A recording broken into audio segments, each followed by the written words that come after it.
Martin Koné-Katinan, bonsoir. Bonsoir. Vous revenez de La Haye où vous avez rendu visite à Laurent Gbagbo. Quel est son état d'esprit aujourd'hui? Évidemment, le président Laurent Gbagbo, on pourrait dire qu'il va bien. Physiquement, en tout cas, je l'ai vu, il va bien.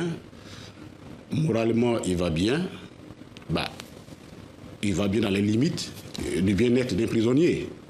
Parce que contrairement à ce que des rumeurs ou des opinions laissent croire que le président Laurent Gbagbo serait dans un studio ou dans un palace en résidence surveillée, non.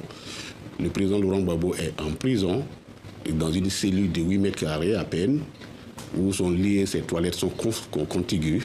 Et donc, effectivement, avec l'âge qu'il a, on ne peut pas dire qu'une personne dans ces conditions se sentirait 100% à l'aise. Qu'est-ce qu'il vous a dit?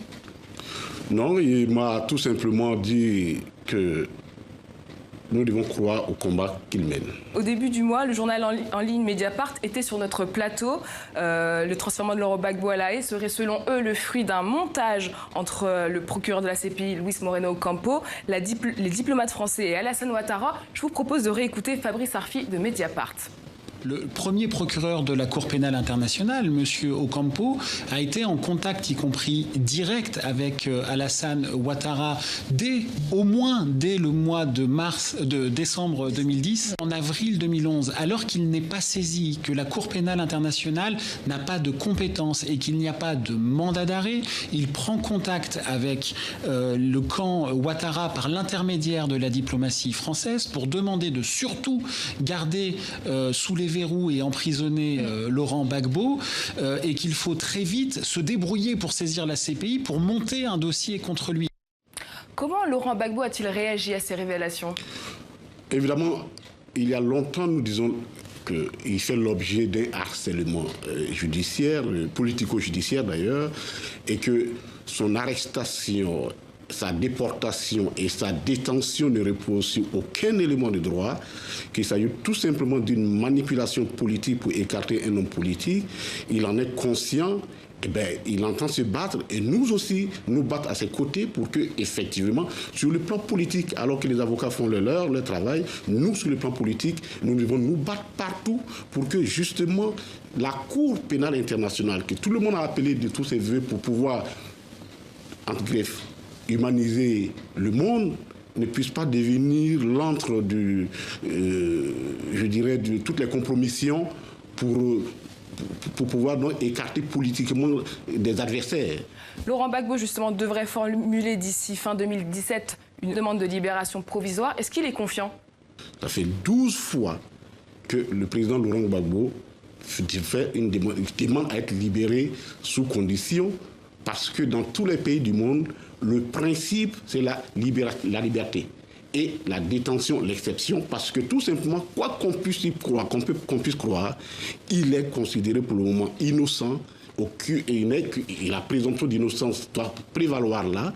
Et malheureusement, on fait fi de cette présomption d'innocence et on le harcèle, on le tient dans les détentions comme si on avait un agenda caché qui consiste à laisser l'actuel gouvernement finir ce qu'il a à faire et puis lui en prison. C'est inhumain et c'est inacceptable. En attendant, une question subsiste. Qui sera le candidat du FPI en 2020? Votre parti, le Front populaire ivoirien, est disloqué depuis que Laurent Gbagbo est en prison. Avant d'y revenir avec vous, je vous propose de voir ce sujet sur les conflits qui minent votre parti. Karine Barzegar. Bientôt 6 ans que Laurent Gbagbo vit derrière ses portes. Celle du centre pénitentiaire de Scheveningen, dans la banlieue de La Haye.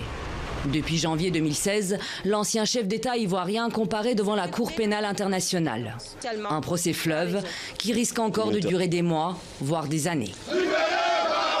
À 7000 km de là, en Côte d'Ivoire, l'absence de Laurent Gbagbo pèse lourdement.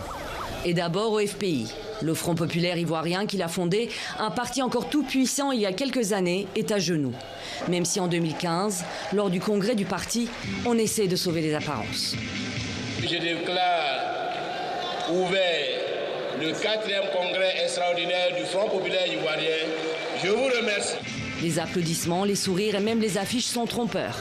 Le parti est totalement divisé en 2 camps qui se rendent coup pour coup. J'ai engagé 3 actions en justice. Une assignation en annulation partielle D'un côté, Pascal Afine-Guessant, qui mène le camp des pragmatiques, décidé à relancer le parti, à le ramener sur l'échiquier politique, quitte à renouer le dialogue avec le gouvernement d'Alassane Ouattara. De l'autre, le camp des ultras, mené par Aboudraman Sangaré, ami intime de Laurent Gbagbo et cofondateur du FPI. Depuis 6 ans, leur ligne reste la même. Libération de l'ex-président détenu et boycott de tout scrutin organisé dans le pays. Les deux tendances continuent de s'affronter pour la direction du parti. Une division qui profite surtout au président Alassane Ouattara et qui laisse le champ libre à son parti pour la présidentielle de 2020. On le voit, hein, le FPI fait aujourd'hui pâle figure. Quelles sont vos relations avec Pascal Afine-Guessant ? Alors, humainement, c'est un aîné, c'est un camarade de parti, c'est quelqu'un avec qui je n'ai aucune animosité au-delà, mais nous avons des très bons rapports, nous sommes dans des rapports amicaux, je pourrais le dire, c'est mon aîné. Mais là, nous sommes en politique et malheureusement, l'option qu'a prise jusque-là le président Afine-Guessant ne me convient pas personnellement et je ne suis pas le seul, ne convient pas à une très forte majorité de notre parti. Pourquoi ça ? Oui, parce que, vous savez, la situation qui est arrivée à notre pays et à notre parti, c'est une situation quand même dramatique. Il y a eu beaucoup de drames. Les fondateurs du parti, notre chef moral, le président Laurent Gbagbo, Simon Gbagbo, tous les anciens chefs, il y en a qui ont été tués, qui ont porté ce parti au sommet.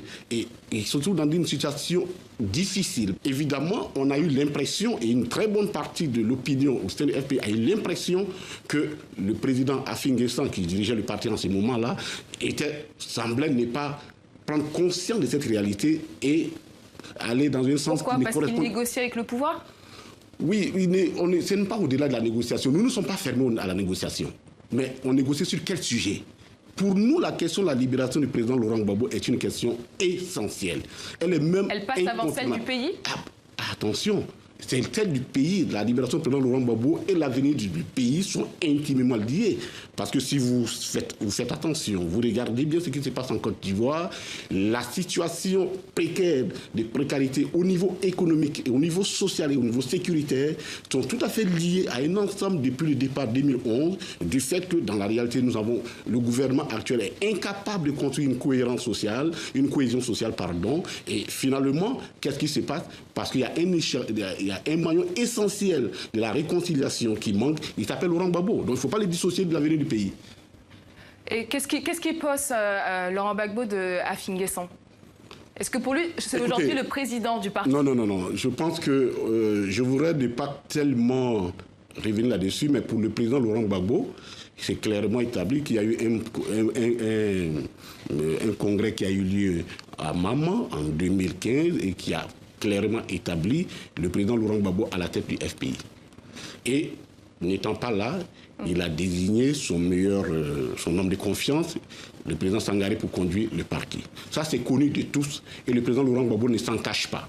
Mais ce qui est important, madame, ce que je voulais dire, le plus important pour nous, c'est que, heureusement que malgré la difficulté que nous avons connue au sein de notre parti, notre chef moral existe. Et aujourd'hui, il y a une très forte tendance qui voudrait s'en remettre à lui pour que, écoutez, finalement, puisqu'il y a encore des soucis dans le parti, moi je ne suis pas négateur des évidences, il y a des problèmes dans le parti. Il y a deux présidents, Sangaré et Afine-Guessant. Non, il n'y a pas deux présidents. Il y a un président qui s'appelle le président Laurent Gbagbo, qui a désigné Sangaré comme tel.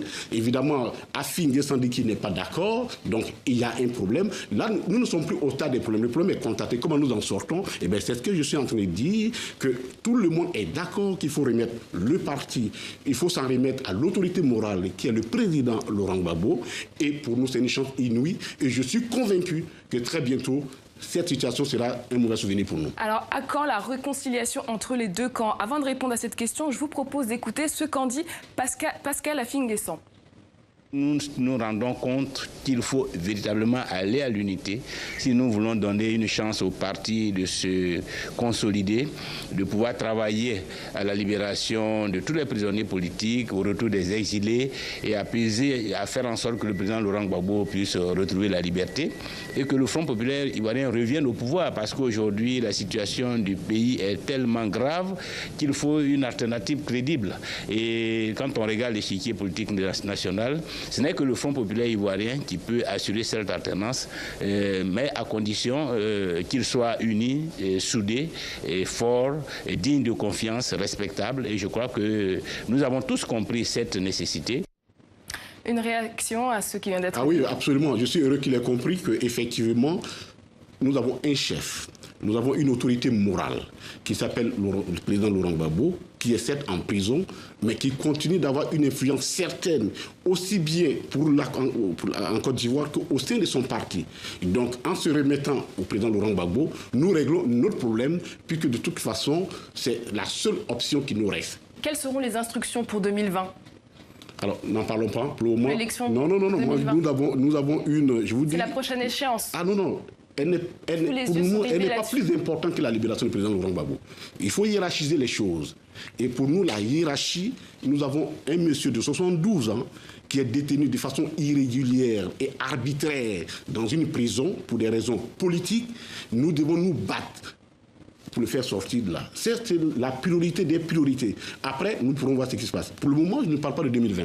Et vous, dans tout ça, Koné Katinan, vous n'êtes pas retourné en Côte d'Ivoire depuis 2011. Je rappelle que vous êtes sous le coup d'un mandat d'arrêt international pour crimes économiques. On vous accuse d'avoir détourné 300 milliards de francs CFA à la Banque centrale des États de l'Afrique de l'Ouest pendant la crise post-électorale. De quoi vivez-vous au Ghana? Alors, vous êtes en exil. Attention, les expressions juridiques ont un sens. On ne m'a pas accusé de détournement, on m'a accusé de braquage des banques. De braquage.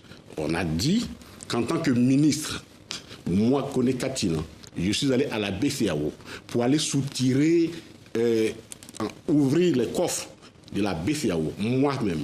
Et j'ai mis de l'argent dans des sacs, 1 milliard de dollars, que j'ai transporté sur ma tête jusqu'au Ghana. Voilà ce dont on m'accuse. Et bon, c'est tellement grossier. Alors, donc, quand vous devez présenter, il faut faire la différence entre un détournement et puis un braquage. Et donc, on me dit, j'ai braqué la BCEAO et j'aurais braqué des banques. C'est tellement grossier que c'est un dossier qui... Mais ce qu'il faut retenir dans tout ça, c'est que la crise ivoirienne est une crise politique. Et malheureusement, le gouvernement ivoirien s'attelle, aussi bien à l'interne qu'à l'extérieur, à persécuter ses opposants en utilisant l'instrument de la justice. Mais forcément, ça a des limites.